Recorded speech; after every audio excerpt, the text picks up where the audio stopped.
Well, hello everyone. Welcome to another live stream on the History Valley podcast. And today I'm joined by John White. His YouTube channel is called CrecganFord.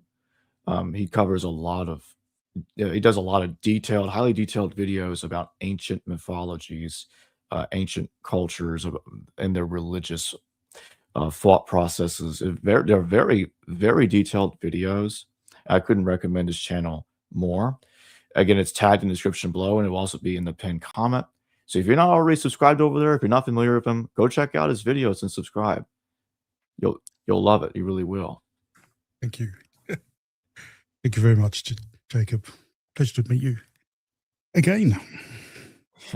Yeah, it's good to have you back on. And today we got some ground to cover. Quite a bit of ground. We're talking about well specifically I'm at least going to be covering the part where about my theory specifically that, or the Ishkur hypothesis, I could call it that.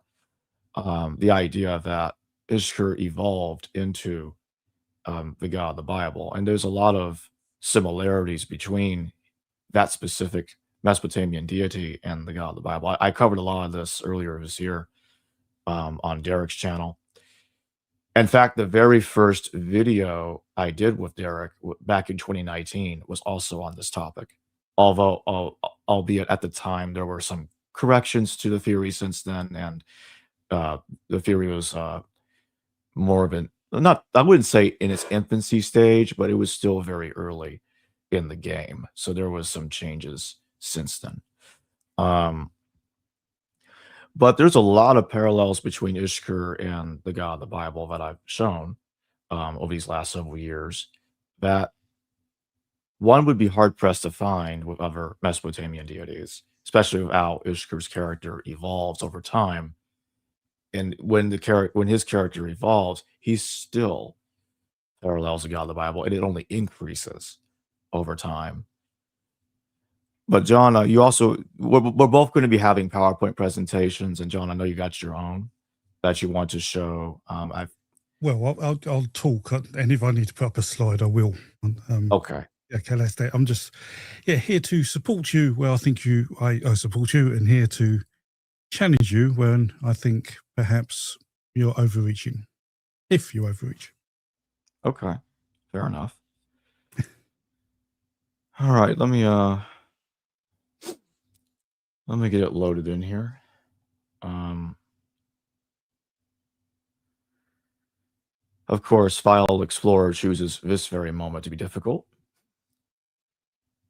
Let's give it a second. Sometimes I used to upload the PowerPoints into StreamYard, but as you probably know, sometimes StreamYard doesn't display it properly. So when you share screens, it gets around that problem. Anyway, I got it working now. Put my phone on silent. Okay. All right, so this is just a cover slide. Ishkur is Yahweh of the Sumerian storm god, became the God of the Bible. So first off, I just want to show some scholarship real quick. The same kind of stuff I showed in the video I did with Derek. Monotheism and Yahweh's Appropriation of Baal by James Anderson. And the reason why this is important is, if you see my mouse, we're going to go over here. And I just want everybody to understand that it's understood that Adad and Hadad are exactly the same god. This is like, nobody debates this in scholarship.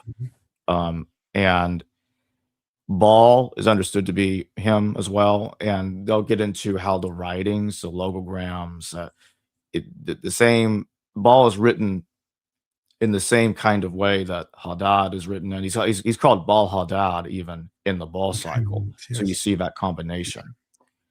And the same thing is going to be true with the Anatolian storm god Tishub.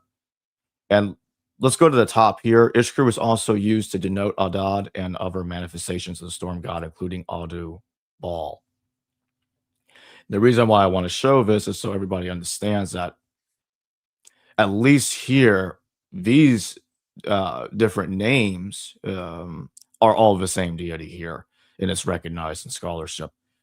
So here, this isn't just me. This is this aspect of it. This is recognized. Then it's been recognized for some time. Can I ask you a question? Do you mind if I interject? Sure. Yes, so just to make it clear for everyone, are we actually saying it's exactly the same deity, or are you saying the different cultures like the Canaanites and the Mesopotamians, so the Sumerians or whatever, had gods of the same properties and attributes? So I think what's going on is I think these are different adaptions of the same god, the same predecessor. So yeah, that's what I think. So yeah, I guess that's another way of saying it's the same god. Yeah. Okay. Yeah. And Fyodor J. Lewis's The Origin and Character of God, we once again see that Ishkur is Baal Hadad. He states here, I got the arrow pointing at the exact paragraph I'm going to be looking at here. I'm going to read from here. I'm not going to read the whole thing, so I'm going to read from where this mouse is. Texts and iconography reveal that divine warriors were present in every pantheon from ancient Mesopotamia, Tishpak, Ninurta, Marduk, Assur, Ishkur, Adad, Hadad. Notice what this particular scholar is doing. He's putting Ishkur, Adad, and Hadad in the same group right here.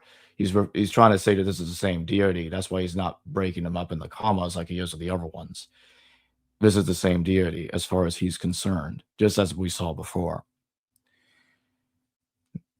Now, let's get into what Ishkur is capable of, according to the Sumerians. We got Jennifer Metin Pantoja, and she says, she's quoting this text here. When the Lord is raging, the heavens tremble. At Ishkur's wrath, the earth on its part also shakes. The great mountains are all thrown down, decked with august, fearful splendor. Who with his whoop herds together the thick rain clouds. And as I note in the bottom there, Yahweh causes the great flood in the book of Genesis. So the similarity there is that both Ishkur and the biblical God have the capability of starting mass floods, and therefore they're both capable of mass death and destruction. J. Edward Wright notes, Shamash and Ibabara, appointed Enmedraki, king of Sippar, the beloved of Anu, Enlil, and Ea. Shamash and Adad brought him into their assembly. Shamash and Adad honored him. Shamash and Adad set him on a large throne of gold. They showed him how to observe oil and water, a mystery of Anu. Okay, so what's going on here is Enmedraki and Adad. This is Shamash and Adad is Ishkur. They took Enmedraki into heaven. All right, so here's the point. So Ishkur, who's capable of causing floods, is also the same god, along with another god that accompanied him, that took Enmedraki to heaven. And then in the book of Genesis, Enoch is taken into heaven by God. We got the Sibyls, Scriptures, and Scrolls, and here the story of Enmedraki is further elaborated, is a little bit, but here John J. Collins and others they're noting that.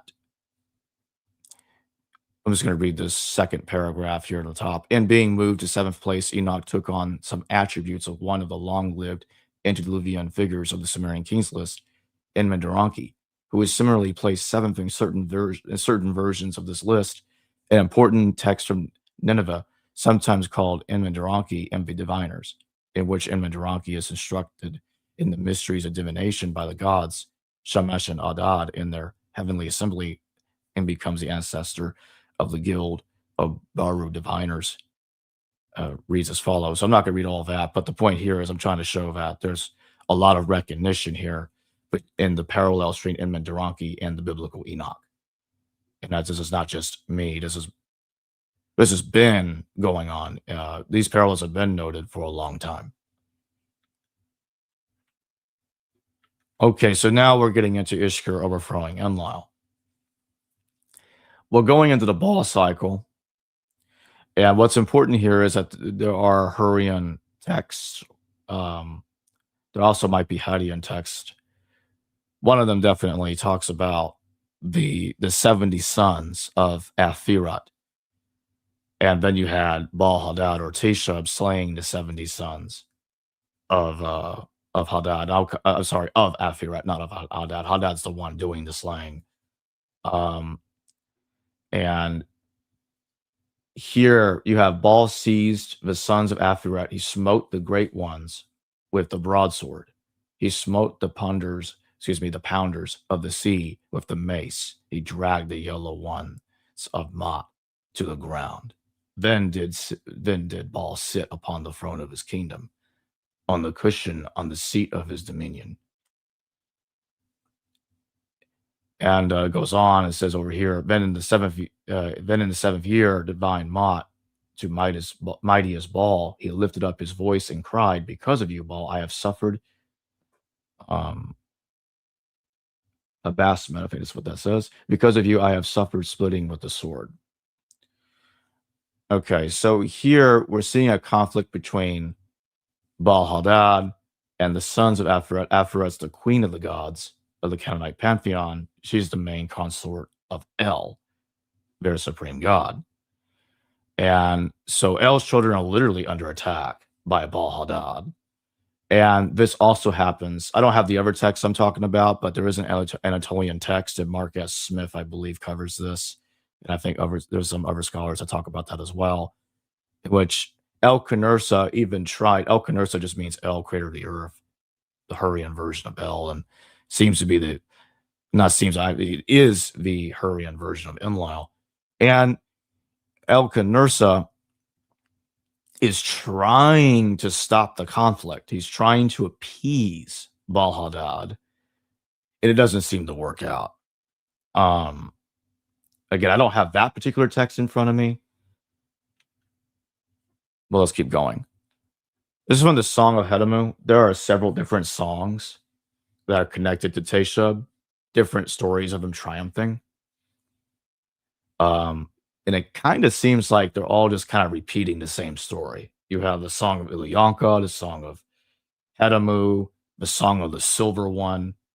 But they all seem to resemble each other. It's kind of like a repeating pattern. But anyway, in the Song of Hedemu, you have this conversation that's going on. Ea began to say, "Why are you destroying mankind? They will not give sacrifices to gods. They will not burn cedar and incense to you. If you destroy mankind, they will no longer worship the gods. No one will offer bread or libations to you any longer. Even Teshub, Kumeya's heroic king, will himself work the plow." Ea, king of wisdom, said to Kumarbi, "Why are you, O Kumarbi, seeking to harm mankind? Does not the mortal take a grain heap, and do they not promptly offer it to you, Kumarbi? Does he make offering to you alone, Kumarbi, father of the gods, joyfully in the midst of the temple?"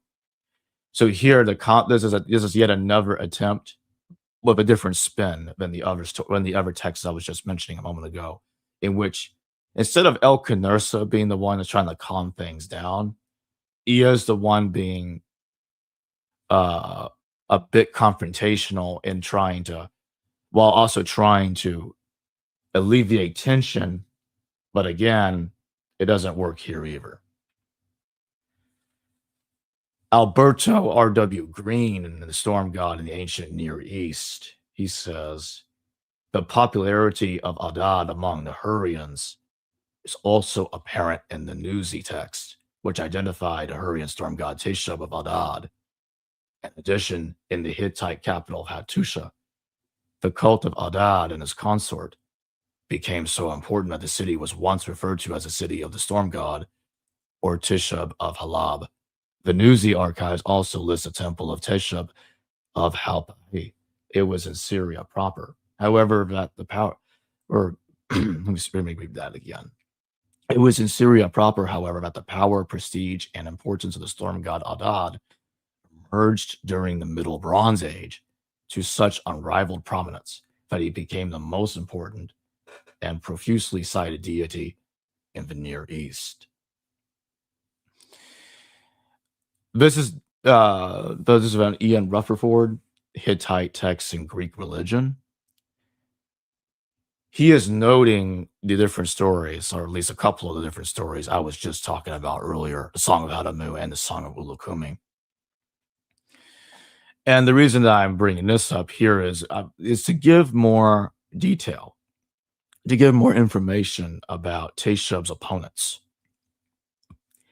This will be important in an argument that I'm going to make now, that I believe that the story of Sataniel, or Satan's rebellion against God, that we're told first in the Enoch literature, well, technically told first by Isaiah briefly with the fall of Lucifer, the morning star, but told in more explicit detail in the Enochic books, and later would be told again in Revelation.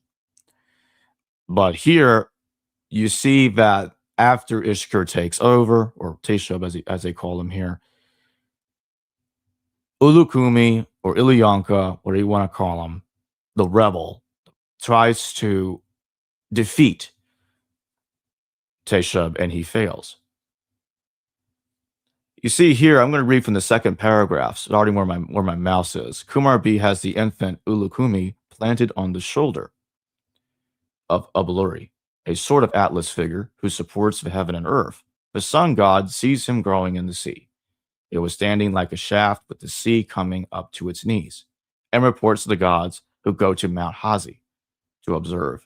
They initially try having Saska seduce it again, but a great wave of the sea points out that this is futile. Then the storm god and the gods drive their chariots against him, but they fail. And Habat, watching the battle, wonders whether her husband is dead. Eventually, Tazmisu advises Teshub to visit Ea and Abzua, the Mesopotamian Apsu, the subterranean waters. Ea in turn visits Ubuluri and persuades the primeval gods to release the copper cutting tool in order to detach Ulukumi from the ground. This is the same tool that was originally used to separate earth and sky. Perhaps a hint that this episode closes the sequence. This is done. Ea is apparently shocked at seeing the dead in the underworld. When the text breaks off, we may be in the middle of the final battle. Although we do know in other stories that are older than this, like the Song of Ilyanka, which is the predecessor story to the Song of Ulukumi, Ilyanka is defeated. So in the original story, which is more important because it's older, Ilyanka does lose. So yeah, he loses. He loses for sure. And that's part of the reason, I would say that's part of the reason why scholars are also saying it ends the same way here. Because we see this in every other story. In every other battle that Teshub fights, he always wins. And the only text where he doesn't win explicitly is when the lines are broken. That's why scholars assume, oh, he must have won there too. He wins every other time. Why not there? So Charles Burney, he talks about, and this is the part where I was talking about earlier about the Hurrian and Hittites are they are familiar with the sons of Aphret being slain. So this scholar is noting that information here. We'll start with the first arrow on the bottom left. Thereafter, though there is a complete break in the text, it can be assumed the outcome is the final triumph of Teshub, since he is the supreme god in historical times. Actually, I missed the beginning part here. Then we read of Teshub ordering Tazmisu to prepare his war chariot and the two sacred bulls to haul it into battle. In this first confrontation, even with the support of 70 gods, Teshub is unsuccessful against the stone. In the great second battle, Ulukumi boasts of the role his father Kumarbi has assigned him. Thereafter, though there is a complete break in the text, it can be assumed the outcome is the final triumph of Teshub, since he is the supreme god in historical times. The parallel here is noted with Hesiod here. Just so everybody knows, I do not actually think that Ulukumi is Typhon. I'm also not claiming that Ishkur is Typhon either. There may have been a couple people that thought that was being suggested. I'm not claiming that at all. I never said this at all. I think there's no reason to think Typhon is Ishkur. Like, that doesn't even begin to make any sense to me. Let's go to the second arrow, middle right of the screen. Baal's relationship with the children of Aphrodite is rather rocky. Although he holds a feast for them, he eventually fights and defeats them. The sons of Baal slays in the West Semitic myth of El Kanursa, attested in Hittite Hurrian text. El and Aphrodite act together in regulating the course of divine politics, and in our passage, Baal expresses the reality that their support is required to secure recognition of his own divine kingship. Yet Baal does not ask for the support of El and Aphrodite only. His lament explicitly enlists the support of their children. In general, the family of El and Aphrodite generically constitutes the pantheon, and this list of invoked parties betrays Baal's problematic status. It is evident from the second Baikalon that Baal himself does not belong to the family of El and Aphrodite, properly speaking. All right. The Marduk identity. Let me make this same disclaimer that I made in the stream of Derek. I am not claiming Marduk is Ishkur. Marduk's a totally different god from Ishkur. Marduk's name in cuneiform is pronounced Omar Utu, which means son of Utu. So Enki's not his father. Utu was his original father. He becomes Enki's son later. But originally, from his very name, as linguists have pointed out, Utu was the father. But in the Neo-Babylonian period, well, Ea or Enki, what you want to call him, becomes his father instead. Anyway, that kind of stuff happens a lot in the ancient world where, children of a god get switched around for another god, different parents, or they can't agree on who the parents of a particular god is. That can happen. Samuel Noah Kramer and John Mayer in Myths of Enki, the Crafty God, they talk about Ea appears in the Kumarbi stories. As we have seen, his role is not all that clear, however, because key portions of the text have been lost. He appears to aid in the birth of Teshub. Kind of like how Hephaestus aided Zeus in giving birth to Athena. We're going to definitely come back to that later. I got a whole new slide made for that I did not have in my stream of Derek. It is in the part of the Kumarbi cycle in which Kumarbi plots against the gods that Ea's part is rather more clear. Kumarbi fashioned a strange creature, the stone of Ulukumi, that grew mighty on the shoulder of the god Abaluri. Once Ea knows the problem, he discovers the solution. The tool, like Hesiod's sickle, best separated earth and sky, is there to separate the stone from its source of power. Once that is done, Teshub is able, it seems reasonable to conclude, to win a victory in battle over Ulukumi.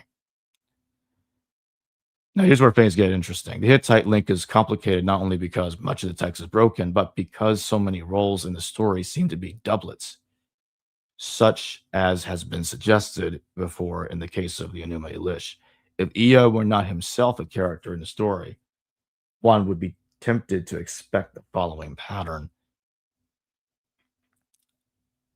Now, if we go to look at the iconography here, you got Marduk slaying Tiamat in the Enuma Elish. You got Yahweh slaying Leviathan in the book of Isaiah. And on the bottom there, you got Teshub slaying Ilyanka in the Song of Ilyanka.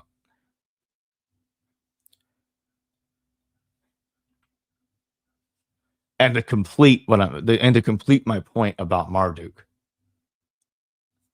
I conclude that Marduk was given the story in a sense, and it's called Damkini's Bond by W.G. Lambert. He's translated this text in the Babylonian creation myths. And here he's talking about Marduk having Enlil taken as prisoner. So now Marduk is the one playing the role of Ishkur. Even though I know that's not Ishkur. Marduk is absolutely not Ishkur. He's a totally separate god. He is yet imitating Ishkur in this text. This is the point I made as well in my stream of Derek a few months ago. So this is like imitation. It's kind of imitation. I'll give an analogy. I'll give an example. It's kind of like when Dennis MacDonald points out that the Gospels and Acts are imitating Homer to make Jesus better than Odysseus, for instance. It's like this text is trying to make Marduk like Ishkur or better than Ishkur. He does everything better. Then again, that's exactly what's going on anyway. Marduk takes the role of several gods. He's given the names of many other gods that become titles of himself. So that definitely is a huge deal with Marduk's development in the Neo-Babylonian period. And to finish off with my point, C.J. Chrysostomo points out that an interlingual phonetic analogy procures Mar-Utu, the son of the sun. That is the philological explanation rather than reading the two signs as a compound with the reading Marduk. Understand the signs separately reading a Mar-Utu, which would literally be half of the sun. And if you look at the bottom there, it says Mari-Utu, Mari-Utu, son of Sama, son of the gods. And that's even in the Enuma Elish, even though that text and elsewhere calls him Enki's son. So Marduk's own name is built over Utu. And that's why I wanted to show what the scholar was saying about that real quick. And there are several other scholars I know that as well. So it's a very well-known fact. Let's talk about the Exodus. Donald B. Redford, I've interviewed Donald Redford on my channel. He passed away, I think it was last year. Don pointed out that the Egyptian storm god Seth was then introduced as the dynasty's god with every reason to believe that he is actually the Syrian Canaanite storm god Hadad, Baal-Zephon. Manfred Bitek, he's Dr. Manfred Bitek. He's a major Egyptologist. I've had him on my channel before. He's due to return on my channel soon. Somebody asked if this is live or pre-recorded. This is live. Manfred Bitek points out that the Egyptians identify Set with Baal-Hadad. So Manfred Bitek himself is also making that identification. I don't have that text right up on the screen because the Song of Kumarbi, putting this all over the screen would be a mess. But in the Song of Kumarbi, and I do have part of it I'm going to be showing later in this presentation, but in the Song of Kumarbi, Ulukumi, well, it's either there or in the Song of Ulukumi, but whatever, it's in one of them. Let me correct myself. It's really the Song of Ilyanka. There we go. Ilyanka gouges out the eyes of Tarhana. Tarhana is just another version of Teshub. That sound familiar? In Egypt, you got Set doing that to Horus. And I think that's interesting that the Egyptians think that Set is Ishkur, especially when, in light of that, in light of the stories that are connected to Ishkur, the gouging of the eyes. I don't think it's a stretch to believe that the Egyptians knew about that detail and that may have played a major role in why they think he's Set. Now, the irony of that is, of course, is that Horus is the one that gets his eyes gouged out by Set, whereas Tarhana is the one getting his eyes gouged out by Ilyanka. Yet the Egyptians think that Tarhana is Set. You see, so so the roles would be reversed then, in terms of who gouges whose eyes out. But in either case, it looks like the same story to me. And by the way, in the Old Kingdom period, Heru, that's Horus the Elder, and Set, they were originally brothers. A lot of people miss that. And they were in conflict. One really couldn't win against the other, but the only way they could settle it was a boat race. And Heru'ur won the boat race, and he is crowned king. It's only much later that we get the idea that Horus, the nephew of Set, was fighting him. When originally it was more focused on Heru'ur and Set. Anyway, let's keep going. All right, I'm about to say something right now I don't say lightly. What I'm about to say here is a stretch. I'm even calling this a weak parallel. This is the weakest argument in the entire presentation. Weakest argument in the entire presentation. And I do not die on the hill that this has to be true. I just want that disclaimer out there. I just want everybody to know that. I am recognizing this is weak as hell when that's about to come out of my mouth. Okay. But it needs to be noted because it's interesting. Telepenus, the son of Tesub, is the god of youth, agriculture, and fertility. Occasionally, he would leave the area. His absence created numerous difficulties. The land would become blighted and famine would abound. Angry one day, he disappeared again. Finding him was imperative. Hanahanas, the queen of heaven, sent a bee to search for him. The bee found him asleep in a meadow and stung him.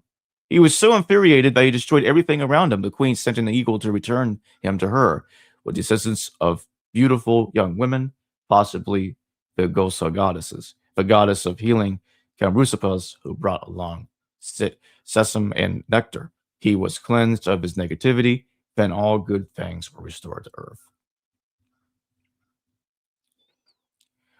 Now, why did I say that this is weak as hell, this parallel? Well, let me keep going, and I'm going to circle back to that, and you're going to see why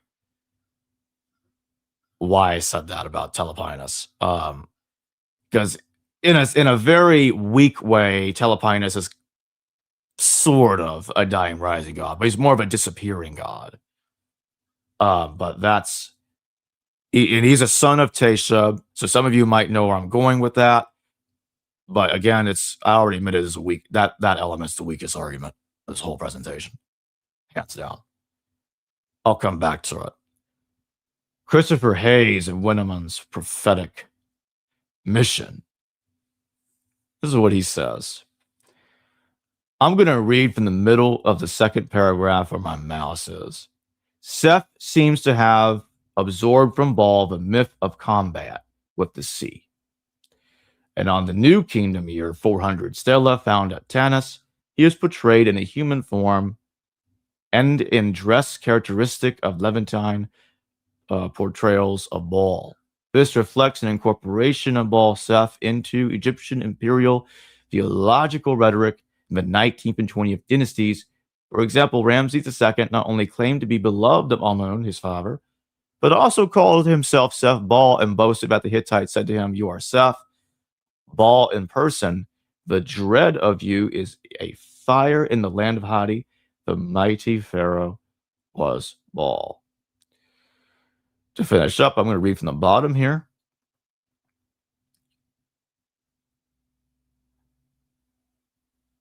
I'll start here. The power of the Pharaoh is reduced, and this growing conflict of interest between Egypt and the Levant is surely one reason that Seth names and temple building declined in Egypt after the 20th dynasty. Seth became a reminder of Egypt's weakness vis-a-vis foreign nations, just as he did after the Hyksos period. I need to finish my point about the Hyksos because I just realized I didn't really finish that.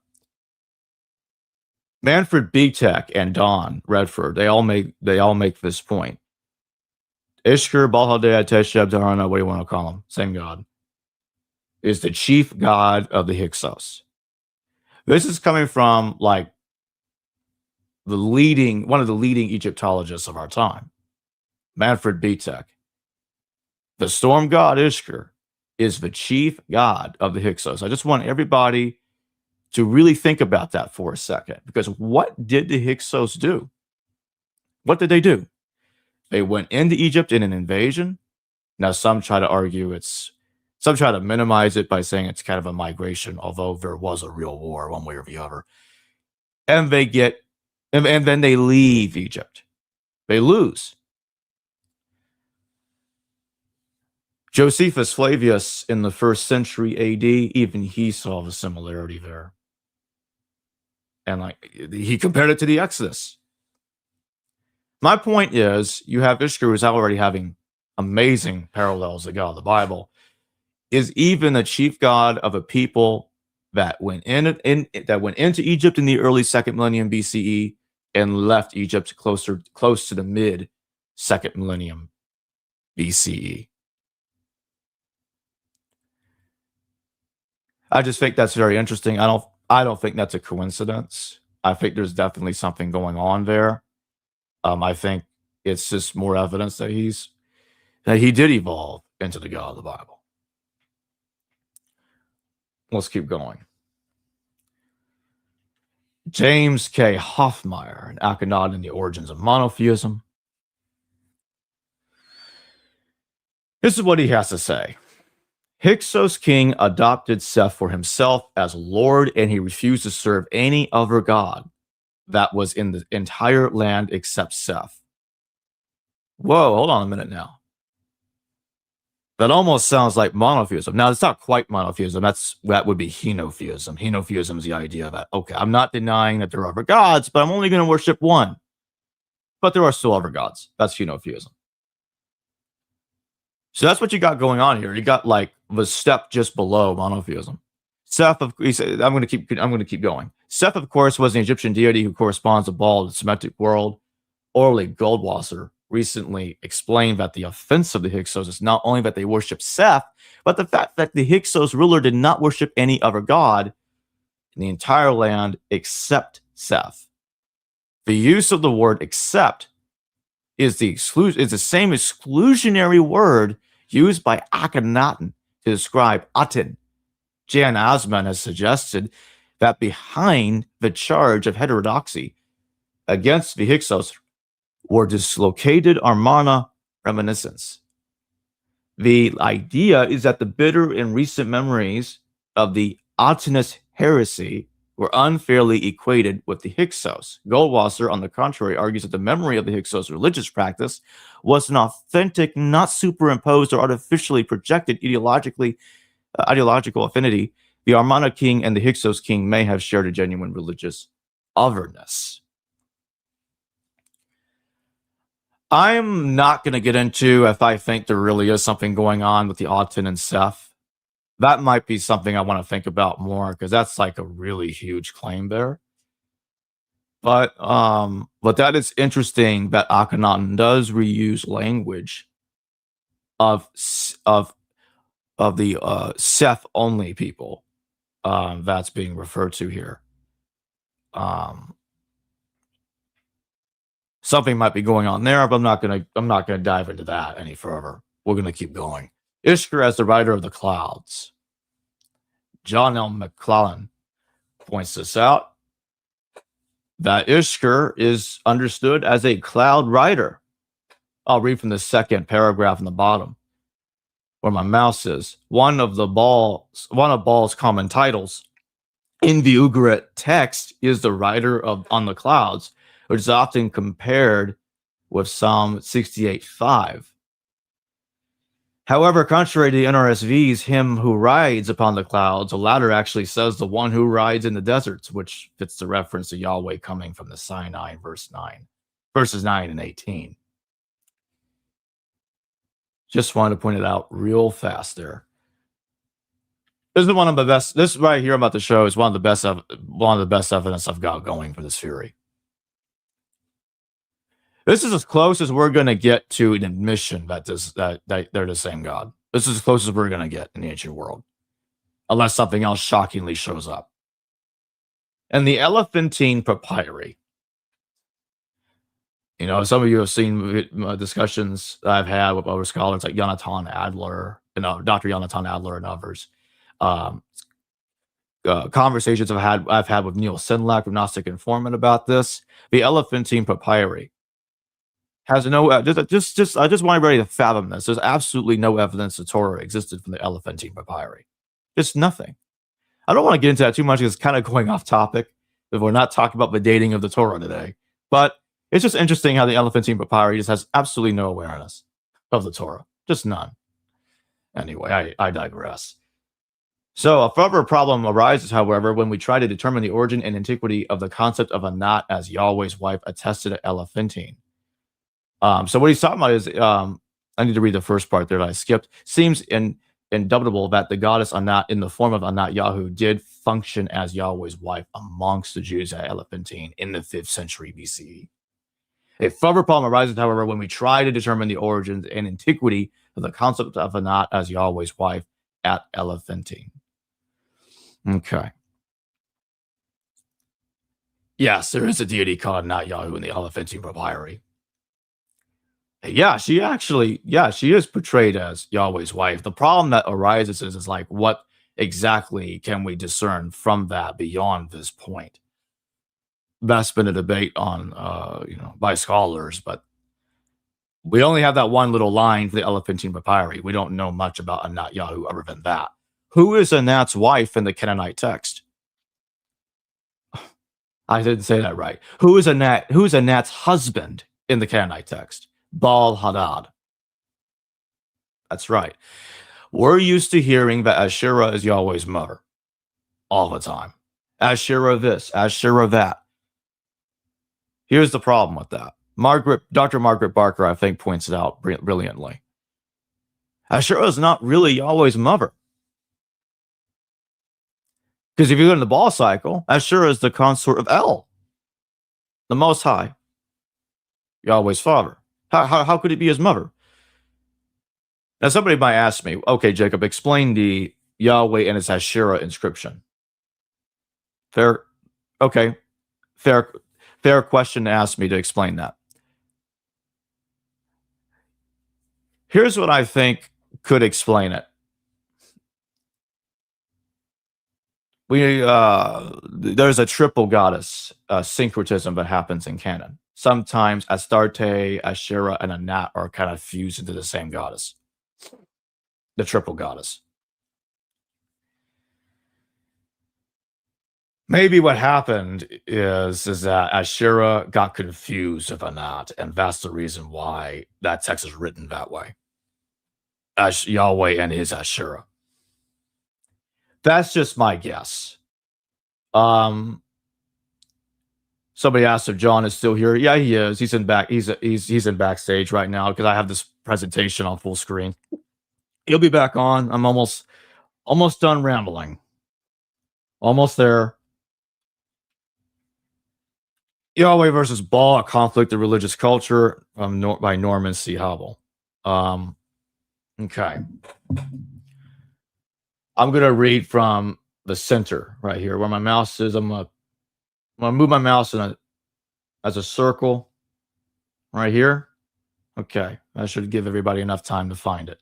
This is presumably a reference to the annual harvest cycle. At the end of 7 years, Mot, who is also aggravated by Baal's assassination of Mot's half-brothers, challenges Baal to a duel. See that there? It looks like we got a continuation there of what happens after the 70 sons of after it got slaughtered by Baal Hadad. What's happening here is that you have a period of seven years. So in the book of Genesis, you have the situation where God, Elohim, creates everything in 6 days, then he goes to rest on the 7th day, the Sabbath. That's why I think the parallel is coming in here. I think that it's not completely clear. The harvest cycle is where Norman C. Hubble's connecting it to. Some try to connect it to Saturn. Saturn's day is Saturday. I don't buy that part. I don't think there's a connection with Saturn. The difference here, I'm going to admit a couple of differences. It's not a day, it's a year. It's not a creation story. So that's a couple of problems. And there also could be, one could argue that there's influence going on from the Enuma Elish instead, in the way that's being formulated. Although I don't think that. At first, it sounds problematic, but here's the best way I can put it. I think what could have happened here is that the 7-year period that happens here, in which Mott becomes aggravated at Baal's assassination of Mott's half-brothers, was merged with creation narratives from Mesopotamia, other creation narratives. And that's the reason why it appears that way in Genesis. I think it's a syncretism. In the same way, I'll give another example of the syncretism that I'm talking about. I'm not claiming that everything comes from this single storm god. Everything in the God of the Bible comes from the same storm god. It doesn't. There are divergences going on. There are other stories like Adapa being brought before Anu, being tricked by Ea or Enki into rejecting knowledge from Ningishita and Dumuzi.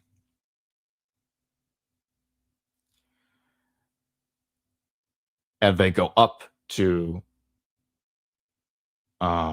he goes up to Anu. He appears before Anu. And Anu's like, why? Anu asks a question to Adapa. Why did you refuse that knowledge? Why did you refuse it? And so there's no equivalent to Eve in that story. As far as I know, Adapa doesn't have a consort in any known text. So there are elements of other gods, other characters, of other myths are kind of being put together with narratives about Ishkur. That's what I think is going on. It's kind of like what happened with Marduk, right? Marduk assumes the title of many other gods because he assumes the names of the other gods as titles of himself because of making Marduk bigger and better than everybody.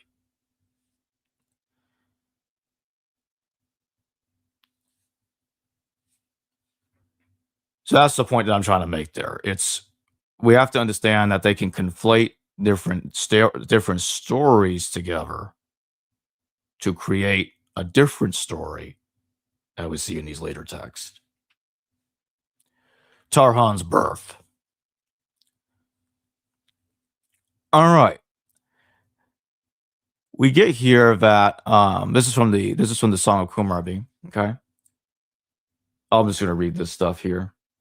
He began to speak to Kumarbi in his heart. They stand the place. If I come forth from, he will break the things like a reed. If I come forth from the good place, I will defile myself by that way also. In heaven, on earth, I will defile myself inside by means of the ear. But if I come forth from the good place like a woman, he will cry out with birth pangs for my sake. When I, Tarhun of heaven, within, he decreed it, them within, he broke him, Kumarbi, like a stone at his skull, and he came up from him by means of his skull, powerful one, the hero king. So here we're seeing the birth of Tarhun rising out of Kumarbi's skull. And in the next paragraph, it says, when he went, he stood before Ea. Kumarbi bowed and he fell down. Kumarbi, because of his anger, was altered. Kumarbi sought out of the abundance before Ea. He began to speak. Give me the child. I will eat him up, which woman to me does, and which ones to me. I'm sorry if some of this sounds a little odd because there are broken lines here in this text. So if it sounds a little jumpy, that's why. Anyway, let me keep going. Tarhun, I will eat up like a brittle reed. I will crush him. You did. I will wound on the head in front, he decreed. He finished. Ea asked, with his mind did he gather him up? Kumarbi he began to look at him. Kumarbi began to eat, but the basalt broke off, damaged Kumarbi's teeth in his mouth. When his teeth in his mouth were broken, injured, he began to weep.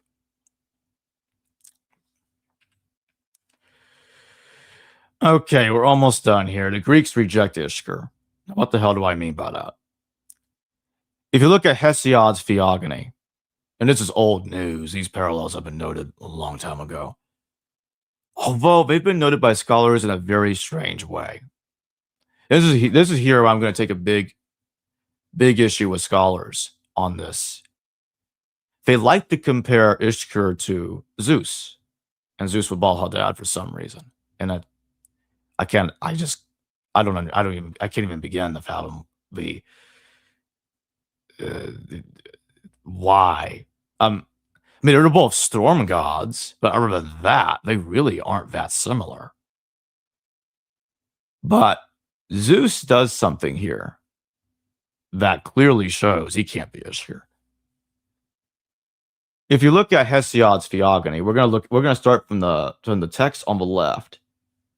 Now Zeus, king of the gods, made Metis his wife first, and she was wisest among gods, mortal men. But when she was about to bring forth the goddess, bright-eyed Athena, Zeus wrathfully deceived her with cunning words and put her in his own belly, as earth and starry heaven advised. For they advised him so to the end that no other should hold royal sway over the eternal gods in place of Zeus. For very wise children were destined to be born of her.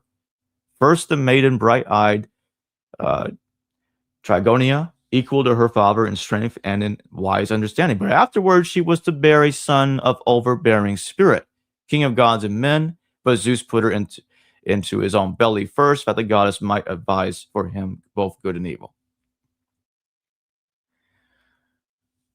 All right, so Zeus swallows Metis to prevent the birth of a particular deity he was going to have a problem with. And we go to the next text on the right. I'm not going to read all that. We're just going to read the text on the bottom. But Hera was very angry and quarreled with her mate.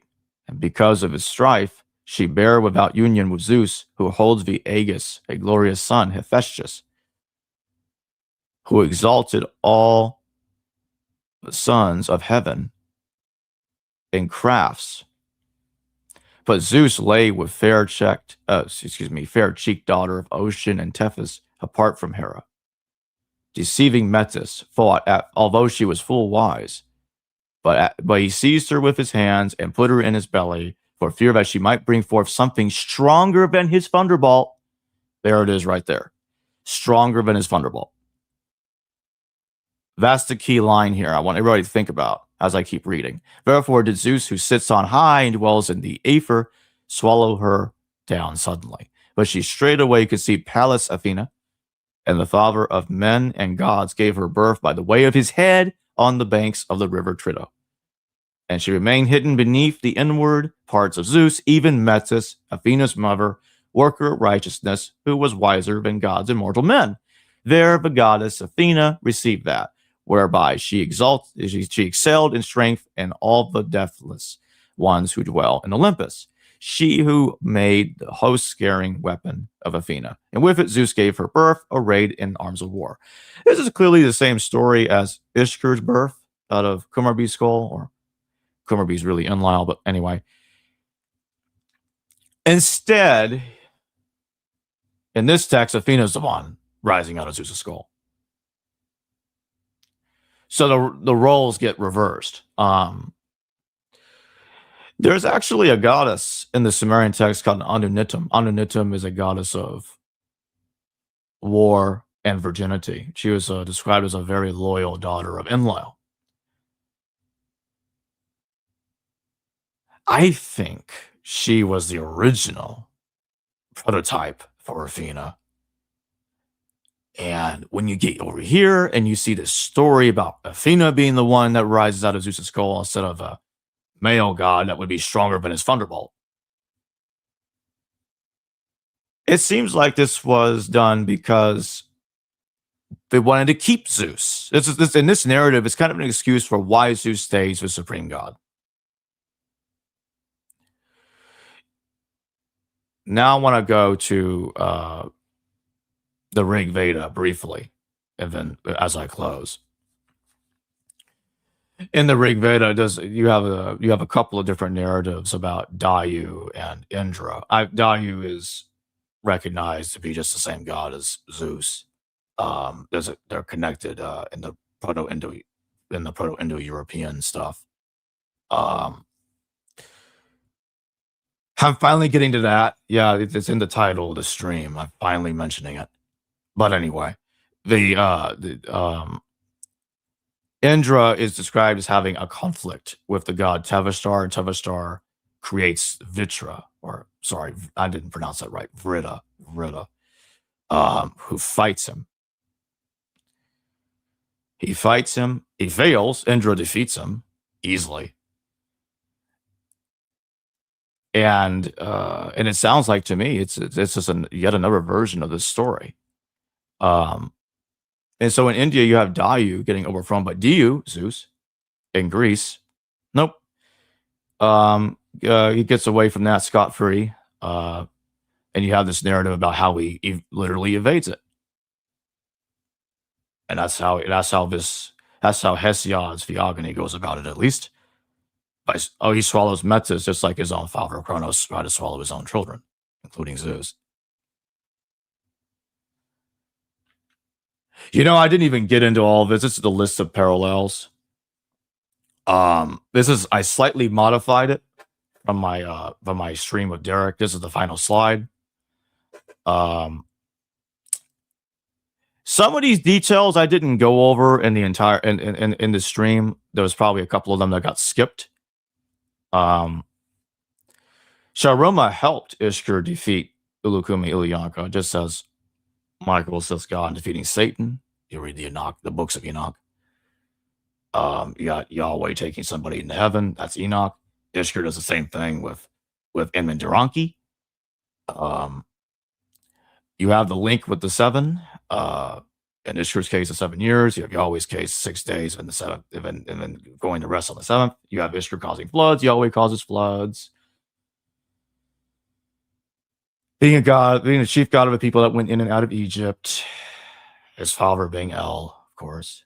Yahweh and Ishkur technically have the similarity that they both have Anat as their wife.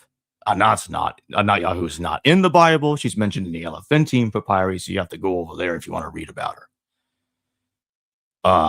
And of course, the so-called dying rising god Telepino, the weakest parallel in this entire list, or at least one of the weakest ones.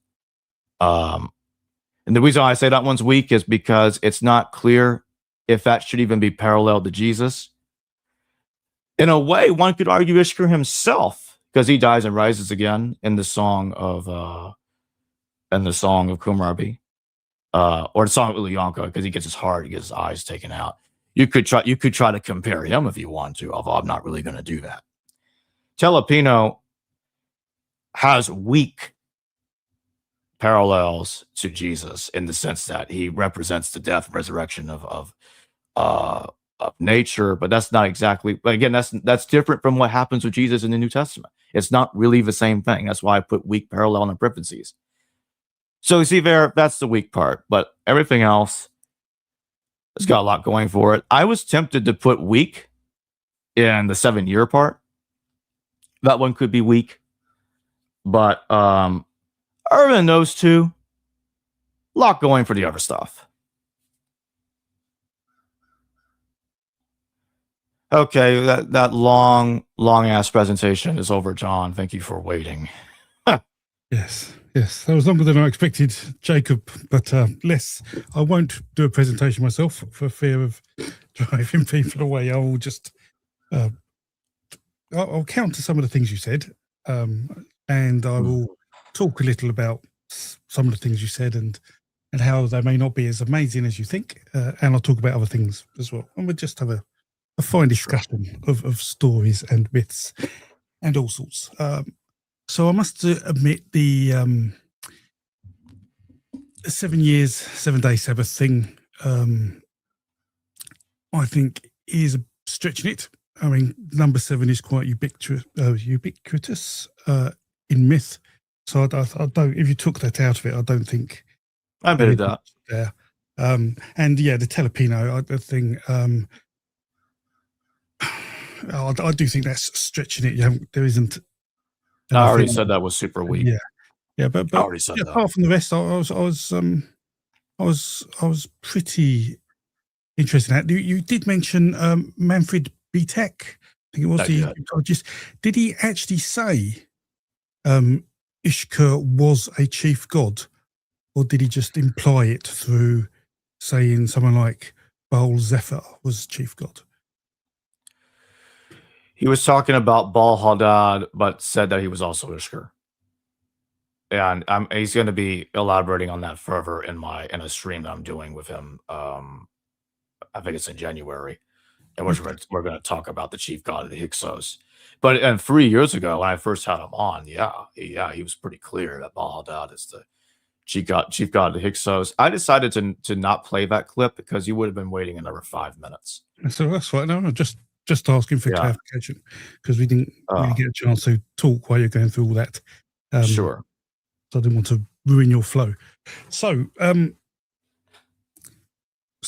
a ethologist, I guess you'd call me, for people who know me. And my job is to understand how myths disperse, their origins, and the like.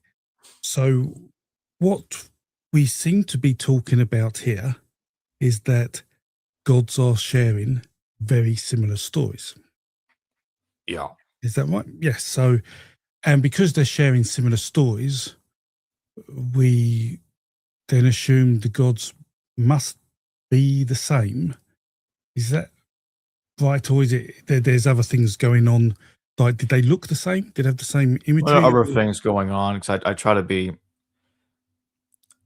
careful. I try to imply some of this in during the presentation, that things can be switched around. I'll give an example. This is probably not the best example, but I'm gonna give it here. Oh, okay. It's like dealing with a Hollywood movie in a way. And like, okay, I'm gonna switch out the actor. They're gonna play the same character, switch out the actor. Okay, we're gonna change the story now. Or somebody could later do a reboot of that movie. They change details of the movie. Or the character does something different than he originally was supposed to do in the earlier movie. So it's kind of what I think's going on. In fact, we see that with Zeus. Zeus, when he's imitating Kumarbi, when he's giving birth to Athena out of his skull, just like Kumarbi did with Teshub. I showed the text earlier. You see that Kumarbi, the issue with Kumarbi is he's been compared to Kronos by others, and I'm like, okay, Kumarbi kind of parallels both Kronos and Zeus in different ways. Kumarbi bit off the genitals of his father Anu. I didn't show that part, but he bit off the genitals of his father, which is what Kronos does with Uranus, but instead of a tool, he cuts it out.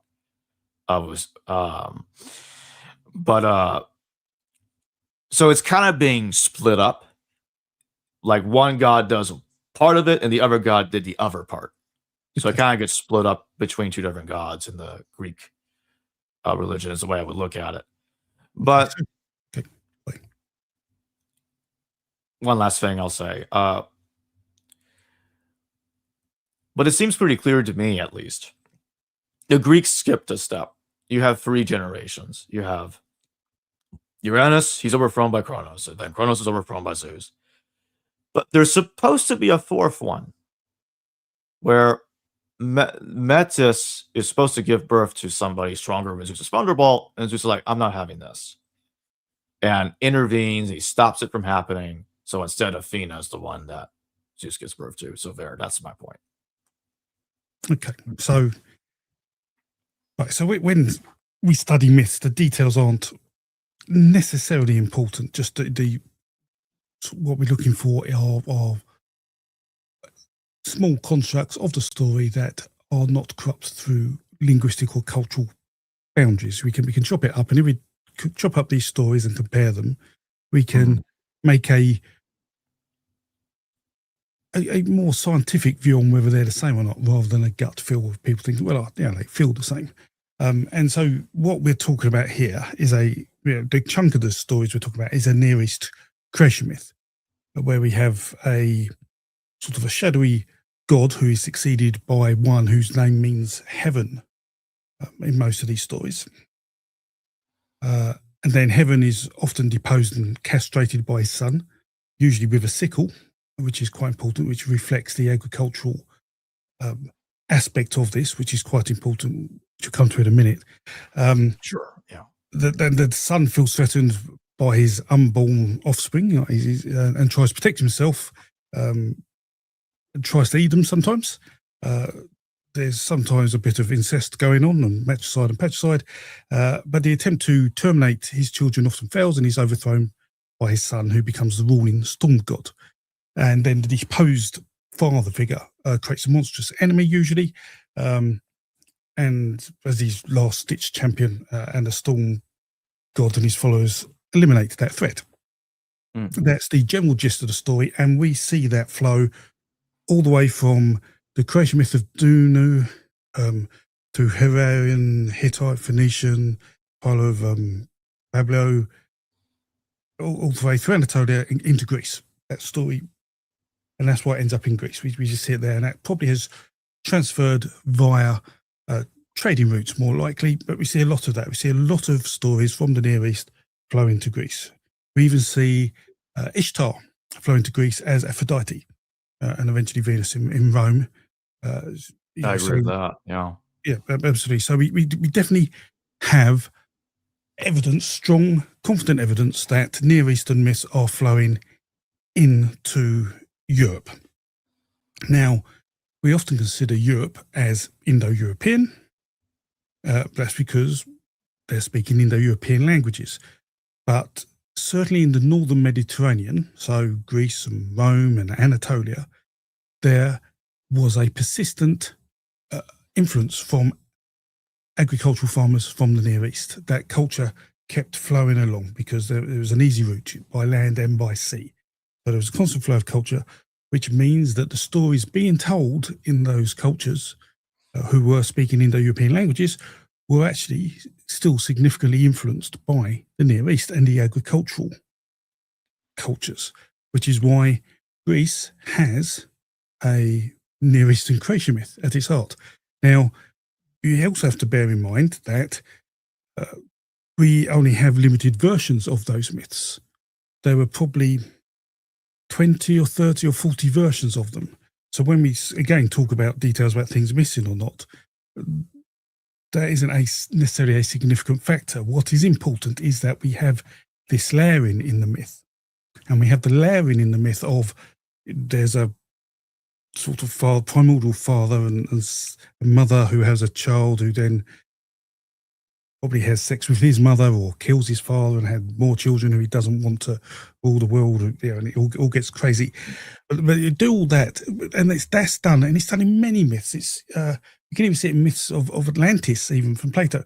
They do this to add a layer of credibility that suggests the story could be real, but but that pathway is impossible to rediscover. So you just can't prove it, but it feels real. And that's why we have these multiple steps.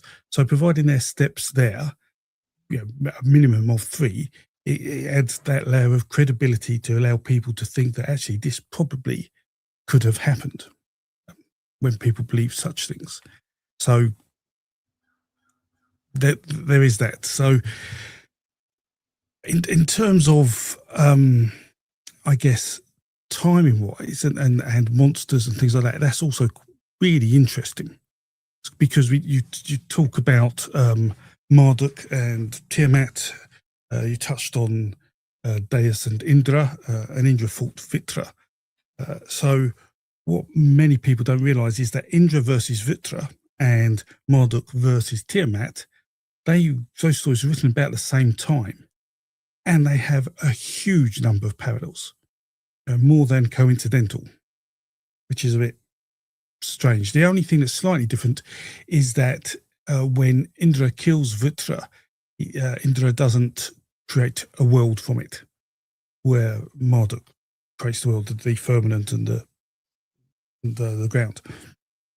But apart from that, and that's a really important thing when we're talking about slaying monsters and slaying dragons. There's two types of dragons. There's those that we kill to create the world, and there's those that we kill to give us something, to retrieve something. And in the agricultural myths, that is water.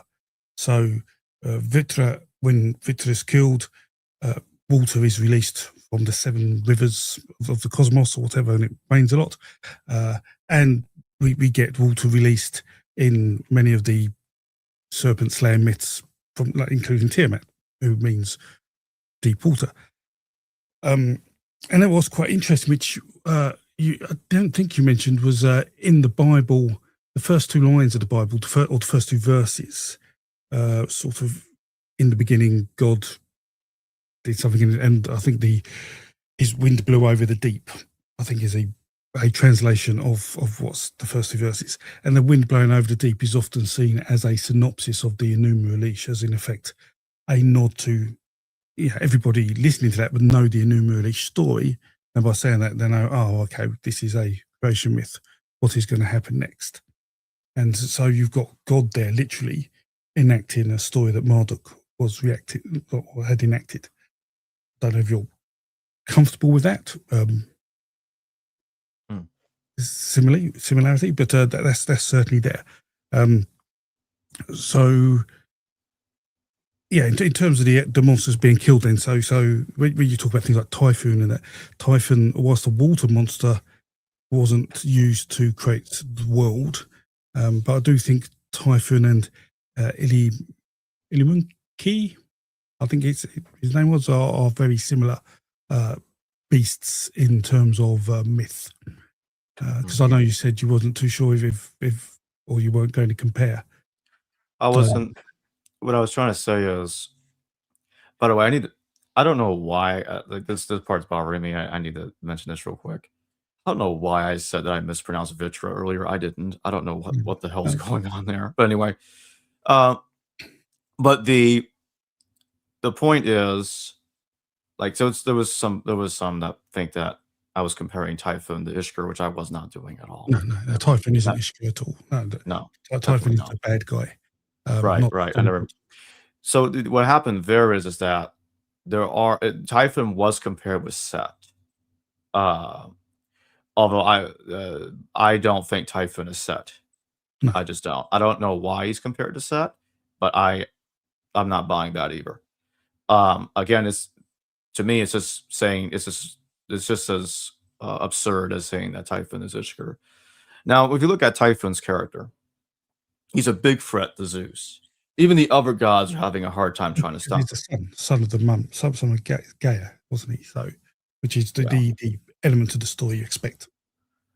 Yeah, so Typhon's a big threat, and Typhon, the way he's described is interesting. He's a giant with serpents for legs, and serpents for heads, isn't he? Yeah. I'm sorry. Serpents for heads, did you say? Legs. Oh, well, I thought it was heads. I thought he had 100 serpent heads.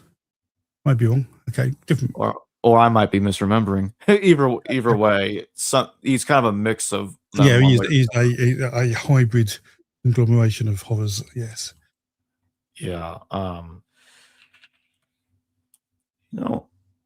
now I'm curious.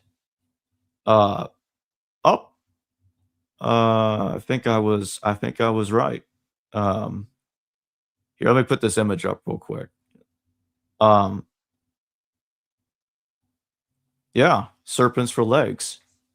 As well. Okay. Yeah. As well as serpents for heads. As I say, there are many different versions of each story, Jacob. Fair enough. We need to, and this is something we haven't touched on really, is the temporal nature of these events you're talking about. Because as time goes on, things change. cultures have wars and stories change, and things are taken over. We haven't really accounted for that within the presentation, but that would be something to do at a later date, I'm sure. Here's a better depiction.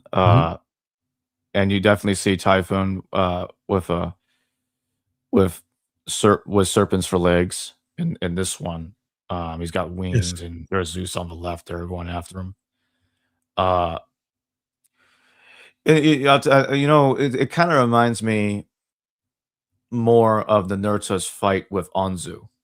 Anzu was he may not be a serpent, but Anzu was a birdman Yeah. monster that I stole agree. the tablets of destiny from Enlil. He was threatening everything. Enlil's rule was being challenged.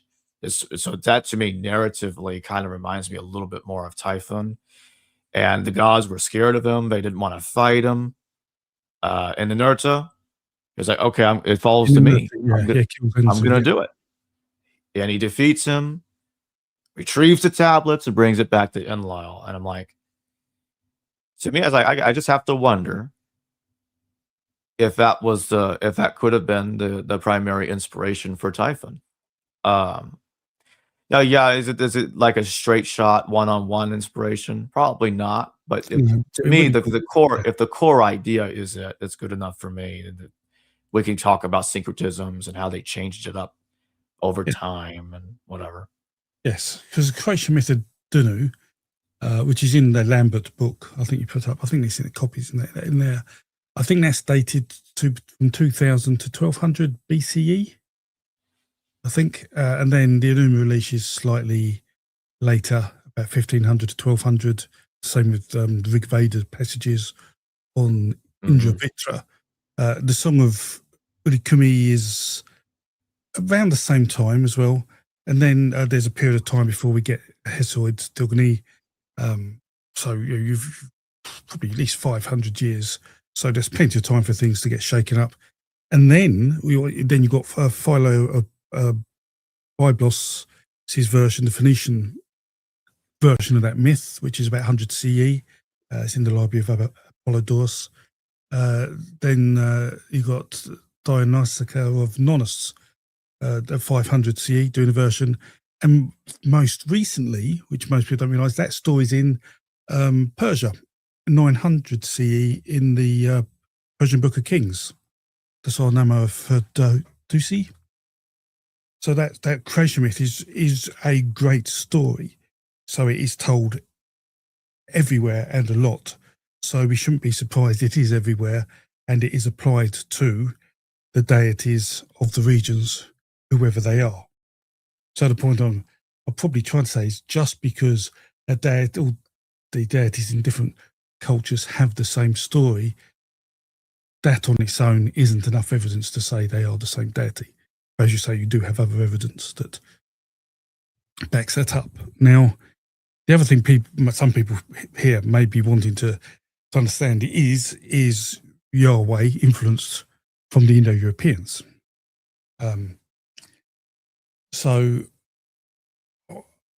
there are some differences between agricultural pantheons, so what I'd call the Neolithic agricultural cultures of the Near East and Mesopotamia, that flow into Greece and then Anatolia and the like, and the Indo-European cultures that was slightly north of that, going from India into Europe.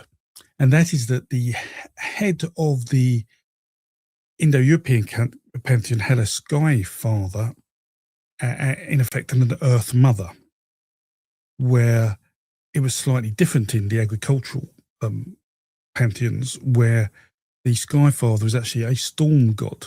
It wasn't an overall sky god. And what you actually find is that the agricultural pantheons also had multiple storm gods within it. So there was also localized storm gods there. So the question is, if there's a storm god performing a role, how do you know that was the chief storm god?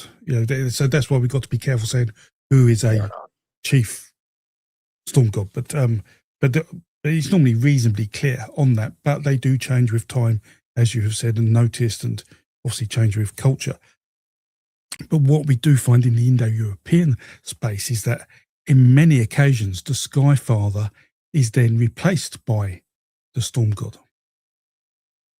So, we find that Thor in the Scandinavian the Old Norse mythology, he actually has a Sky Father role, with some storm god attributes, but he's definitely a sky father role because Odin, who people think is the chief god of the Old Norse, and he isn't a sky father. He's a very different god who's been imported. We also see, let's say in Greece, you talk about Zeus. What's interesting about Zeus is that Zeus is an Indo-European name for God, but that doesn't necessarily mean he was a sky father figure from the Europeans. He's probably just a name of God, and much of his attributes are Neolithic agricultural, because he is a supreme god, and we very rarely get that in Indo-European mythology. So he's been much influenced from the Near East, and also if you look at Zeus, he is married to not Demeter, who would be the Earth Mother. Demeter is his daughter. Instead, he's married to Hera, who is agriculturally the mother god. And then what's interesting is that the storm god, so every sky father god would have a storm god son originally. His storm god son, well, Zeus is a storm god, so where is his storm god son? And people point to Hercules or Heracles in the Greek. And Heracles isn't he's a demigod. He's not a god.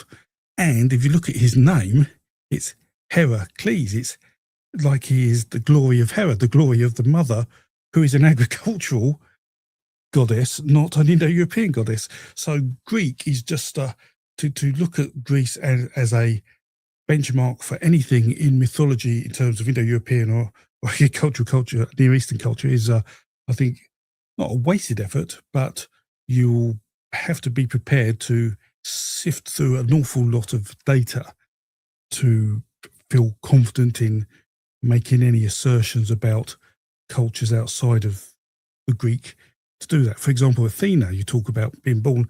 Athena is a relatively young god. Athena is the goddess, the local goddess of Athens.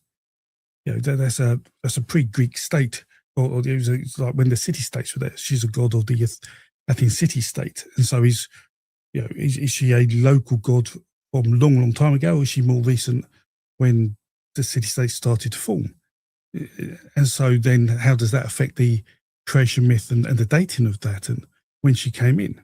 So there's all these sort of interesting things going on. So the question is, does the storm gods or the sky fathers of the Indo-Europeans influence the Near East? And many people who study the Near East tell me quite confidently that not at all. There's no way there's any Indo-European influence in the Near East. They don't speak the same language. There's no borrowing of language. It didn't happen. So let me upset them now by saying, oh yes, there was. So one of the most famous stories or well-known stories in the Indo-European landscape is the cattle raiding myth. That is the Indo-European dragon slaying myth. So where you have dragon slaying in the creation myth of the Near East, at the end, when the previous first son of the primordial beings creates this monstrous being to kill his sibling, I guess, or whatever. In the Indo-Europeans, you don't have that. You have a god or a dragon, that steals cattle, because cattle are important in Indo-European culture because they were pastoral farmers, not agricultural farmers. They'd rather farm meat than grass. So what you find is this cattle raiding myth all across the Indo-European landscape, from the Rig Veda in Greece, in the Old Norse, in Persia, absolutely well and truly in there. But guess where we also see it? It's in the Bible. It's in, I think it's David and the Philistines has passage in it that is absolutely related to the cattle raiding myth. And then if we actually look further, there are two African cultures, Dinka and one other. I might be able to pull that up. I want to say if people are interested, the Dinka, the Nuer Dinka and the Maasai and the Kiku, they're the characters, but the Dinka tribe in literally down the Nile, it's all sub-Saharan, just about sub-Saharan Africa, who also have the cattle raiding myth. I mean, you see it as far west as Ireland as well, in the Táin. If people are familiar with that, and Thor the Midgard serpent and the Hydra. You've got Geryon in Greece and all sorts. So David and the Philistines, what's that doing with the cattle raiding myth if the Indo-Europeans haven't come along and told you that? And then perhaps most influential of all is Enoch, second book of Enoch. Within the second book of Enoch, we see homologies of Jesus and aspects of the earth. So in Indo-European cosmogony, so the creation myth of the Indo-Europeans, rather than the Near Eastern one we've been talking about, the primordial being is sacrificed and his body is made into the earth, rather than a dragon being sacrificed and made into the earth. And his body is made into the earth by attributing different parts of the body to different parts of the earth. So his flesh becomes soil, his blood becomes water, his hair, grasses, his bones are rock. And his eyes are the sun and the moon. And if you look at second Enoch, in there, it talks about Jesus being made, his eyes from the sun and the moon, his hair from the grass, his bones from the stones. That is absolutely 100% Indo-European cosmogony in biblical stories. So there's absolutely influence from the Near East into the Indo-European cultures, which we see in Greece, but absolutely there's influence from the Indo-European cultures into the Bible. And there's one other significant piece as well. It's called the Dove Poem, or the Dove King, which is a poem, I think it's in Byzantine, it's found in Russia, but they believe it's dated to sort of 1st century CE, which is, again, a very similar story of homologies of the earth being used to make parts of the body, and the primordial being used to make the earth. So that is interesting. Now, the question is, does that mean there's influence in the aspects of the Sky Father in Yahweh or Ishkur or something else? I think if there are, they're just coincidental. The same with storm gods, because Zeus is a storm god in the Indo-European landscape, but he has been rather affected by Near Eastern culture. You may say, oh, he's very similar to Yahweh in some respects. I mean, there are some similarities, even though you were doubting it between Zeus and Ishkur. Like that, I think they both had lightning bolts, and both have been represented by bulls in imagery and things like that. So there is, and that's the Near Eastern culture. You're not going to get away from that. That will be flowing through. But if you look at other sort of Sky Father figures and those slightly moves from even from Jupiter, but if you look at say Thor or Gaimart, like in Persia, or Dais or Indra, they are getting quite different because there's a separation of distance and language that's so great, it sort of starts disconnecting from the same stories being told in the Near East. So even though there is trade routes going on, the fact that the Near East is quite like the Levant, I guess you'd call it, area, is relatively close. It allows those stories to ferment reasonably consistently with each other, where as you go sort of more than 1,000 or 2,000 kilometers or miles away, those stories will start separating and becoming independent, although they will often contain the same myth themes, so these aspects of stories we use to compare, but the details will change so much that it doesn't necessarily feel like they're the same, which is where you've picked up on where things don't look different. But actually, if you look at these core story, the creation myth of Hesiod is the creation myth of the creation myth of Danu.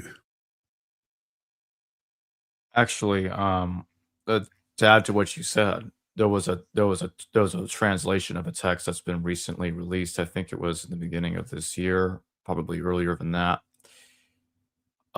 in which Ishkur was herding cows, and he got kidnapped. Seriously, he and his cows. I didn't think of mentioning it earlier, but he got. Yes. But yeah, anybody could look this up and find it on the internet in less than 5 minutes. Could be a reflex of because we do see reflexes. So the cattle raiding myth usually goes: dragon comes along, steals the cattle, storm god is sacrificed to, and the hero goes off, defeats dragon, gets cattle back. But we do see reflexes in the Old Norse myth, for example, the Viking myth, where Thor visits a giant and goes fishing for a dragon. But to catch the dragon, he has to kill cattle to get bait to fish for the dragon. So he's sort of, as I say, that there's a reflex there. So those things do happen because some cultures, whilst they like the stories, they don't want to use exactly the same story as another culture. So they will sort of turn it on its head. So keep the plot, but change the good guy and the bad guy, or whatever's happening. That's very common.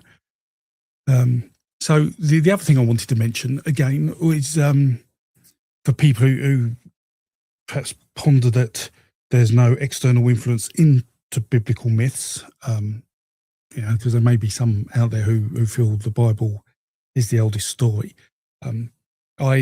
So for those who don't know who I am, one of the things I do is I run a data set called the Mythology and Folklore Database.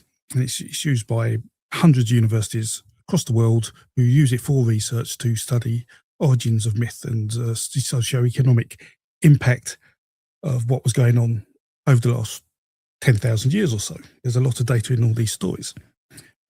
So we can use that to look up various stories. And if we look up things like the flood myth, we can estimate with confidence things like the flood myth. So Noah's Ark is a story that has been around for around 30,000 years. Certainly long before the last glacial maximum, long before agricultural farming, long before any word was written in the Old Testament. There are absolute influences into the Near East that aren't Indo-European, that come from other places as well. And they shouldn't necessarily be disregarded when considering where gods come from and their origins and the stories. The problem we sort of have is we're not entirely sure where the Sumerians came from. We have some confidence that they were local tribes, but we're not 100% sure. And we have that problem with the Indo-Europeans too. We have a vague amount of confidence on where different tribes and different hunter-gatherer groups that came together, but we're not entirely sure. Things get really woody when you're in that area of prehistory. Nothing's written down. There's no sedentary behaviour to leave a decent archaeological record. But absolutely, I want people to understand there is significant, absolute, I would say 90% of the stories in the Bible were told long before anybody knew the name Yahweh. And in a way, to add to what you said, there was some criticism I got from this. It was during the live stream. There was somebody that was criticizing my theory, say, "Oh, the consensus states that Yahweh was I can't remember what he said, the Kenite or Midianite god, whatever." I'm like, here's the problem with that. This is where this is what really ticks me off in a way. It's like, okay, let me just be real about this. This is, and I don't say this lightly. This is extremely polemic. It's extremely polemic what was about to come out of my mouth. But it's true. The theory is fabricated. Totally. There is no evidence for it at all. It comes from cherry-picking passages in the Torah. That's it. Cherry-picking passages in the Torah that you like. That's how they get their theory. There is literally no evidence at all. I think it's so atrocious that's just absolutely nonsense. And you can tell that they're so desperate for this to be true that when there's a little inscription, there's a Goodacre inscription that says Yah ben Il. Oh, that sounds like Yahweh. That's it. There was some really old, outdated scholarship from, I think, in the early 20th to late 19th century that said, oh, there's a moon god in Egypt called Yah. Oh, that sounds like Yahweh. That must be the ticket. Okay, well, at this point, Iya and Yah ben Il, or you might as well just make them all the same god because they sound alike. That's not that doesn't even begin to be an argument. So the Yah ben Il, as Dr. Niels Peter Lemke agrees with me on this, that Yam is the one being referred to as Yah ben Il in that inscription. Because his problem, let's pretend that's Yahweh for a second. So you mean to tell me that's one inscription there is the only evidence that you have of Yahweh being a Canaanite god? Where's the narrative? Do we have anything more about this? Anything? Nothing. So like, so I see. This is a desperate attempt to appease apologists. These are coming from non-believers. This is the part that really makes my brain hurt for a second. I'm like, why are we doing this? We want to keep Yahweh unique. We want to keep him as unique as possible. I'm like, just stop. Just stop. And what really makes a fool out of that theory big time, what really blows the whole thing apart, is when all you gotta do is look at the Hebrew in the Hebrew Bible and ask yourself, what's the Hebrew word for sea? Yam. Mhm. And who does Yahweh defeat in the Hebrew Bible? That's the sea? Yam. Ah, that makes sense. So Baal Hadad and Yahweh got that in common, conquering Yam. So that whole nonsense about Yah ben El being Yahweh, totally debunked easily. And there's a second thing I need to discuss before we continue. And there's a super chat that's been waiting for ages. I need to take it. But before I do, one more thing. This has to do with Baal Hammon. I mentioned this in my stream of Derek. I need to mention it again. There's going to be a comment here, a comment there. Somebody doesn't really understand what's being discussed here. And they're going to be saying, Baal's a false god. He can't be God. I'm like, Baal's a title. It's not a name. It means Lord in canon. There's a bunch of different gods called Baal. There's actually a joke on that in this science fiction TV show Stargate SG-1, in which you had the alien Baal. Just to give everybody a rundown of what goes on that show, there's a race of aliens, parasites that takes over bodies as hosts in that show.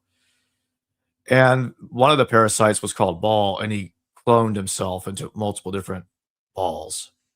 So they said that in the show, and it was kind of, they laughed because it sounded like something else. But anyway, so in other words, it's a sci-fi spin that's kind of mocking that, the fact that there's a bunch of different gods called Baal. At least that's what it looks like to me. But it's true. There are a bunch of different gods called Baal, and Baal Hammon is just one of those many. One of the many that are called that. Is called that. And he is the chief god of Carthage, and he's also a god worship in Tyre as well. And the Carthaginians, they had a very particular way of worshiping him by sacrificing children. And this was disbelieved for a while by scholars. They thought the Greeks and Romans were just, this is propaganda. They're not.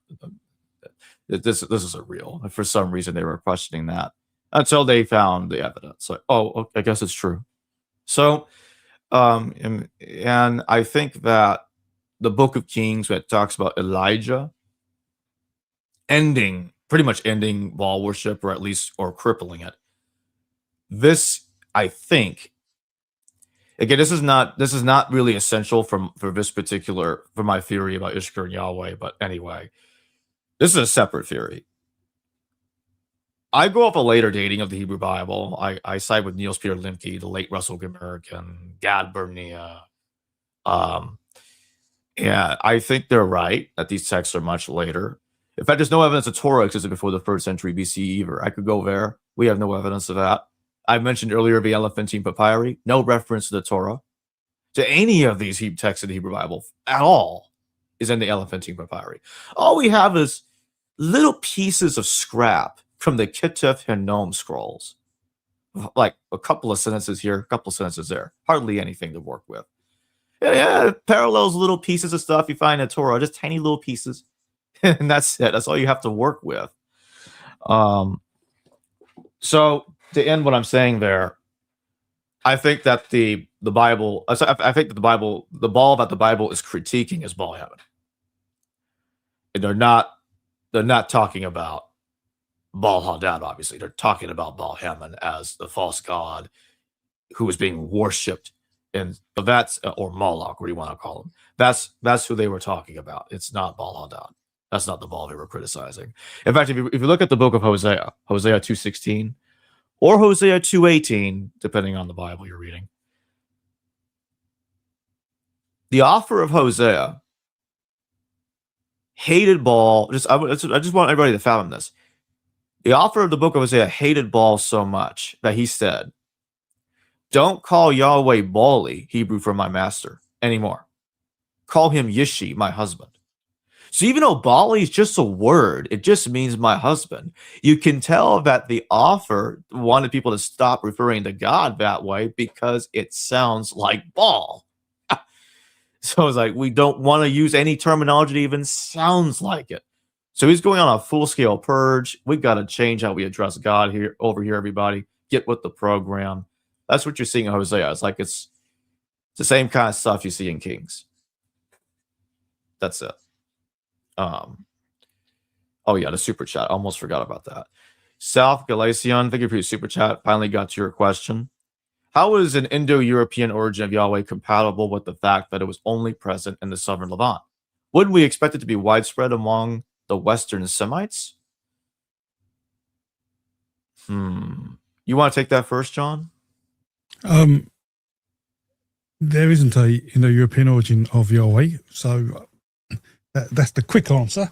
And it's what we're talking about here are attributes of a god that match that of Yahweh, rather than having a god called Yahweh, because Ishkur has similar properties to Yahweh but isn't called Yahweh. So yeah, we'd have to see if there was such a god like Yahweh, it would be someone like Zeus, I'd imagine. And Zeus, whilst is a supreme god, is very much stuck in the sort of Neolithic pantheon role of a god, rather than the monotheistic role that the Abrahamic religions have of their supreme god. Right. And yeah, I agree. And the point that I was making earlier is I was not trying to claim literally that the Proto-Indo-European storm god became Yahweh. That's my phone. It just Windows 11's had this update recently, and now my phone can connect to the computer, and so the computer is picking up my phone calls. Anyway, I just turned that off. So, but I was talking about is that there's a connection in Proto-European and Proto-Indo-European religions with Ishkur, and how we go about that. We can go about it in different ways. We were kind of tackling that in different directions today. But I agree with John. I don't think a Proto-Indo-European god actually became Yahweh. That's not what was going. That's not what was going on. But I think it's. Go ahead. I was going. So an interesting thing to posit, though, is the story of Marduk and Tiamat an Indo-European influence story, considering Indra and Vrutra is literally an analogue of it, and considering that the dismemberment of a giant being is an Indo-European cosmological event, which you do not see in Neolithic agricultural in Neolithic agricultural cultures. So where did that come from? That has interested me, and part of me thinks perhaps that is Indo-European influence, but part of me thinks perhaps it's a ancestor of the Sumerians and the Indo-Europeans that had that story.